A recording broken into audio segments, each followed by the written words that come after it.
নওয়াজ একজন কবি ছিলেন। উনি বলেছেন, ওয়াকুল্লি মাইয়াদাঈ ফিল ইলমি ফালসাফাতান হাবাসতা শাইআন ওয়া গাবাত আনকা আশিয়াউ। কেউ যদি তোমারে বলে যে আমি সব জানি, তুমি দুই আঙ্গুল দেখিয়ে বলো তুমি কিচ্ছু জানো না, তোমার শিখার অনেক বাকি।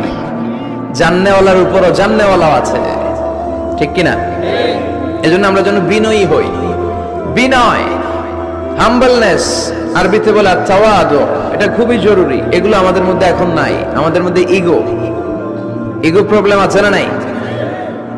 অহংকার, জেলাসি, অ্যারোগ্যান্স, এগুলো থেকে সম্মানিত ভাইয়ের আমাদেরকে বেরিয়ে আসতে হবে। দেখবেন সমাজে যারা খুবই হাম্বল, বিনয়ী, তাদেরকে সবাই পছন্দ করে না? আর অহংকারীদের কেউ পছন্দ করে না। সামনে সালাম দেয়, পিছনে গালি দেয়। কথা বলেন। এজন্য অহংকারী হবেন না, বিনয়ী হবেন।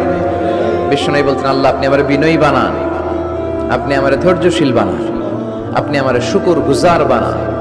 আমার চোখে আল্লাহ আপনি আমারে ছোট বানান, মানুষের চোখে আপনি আমারে বড় বানান।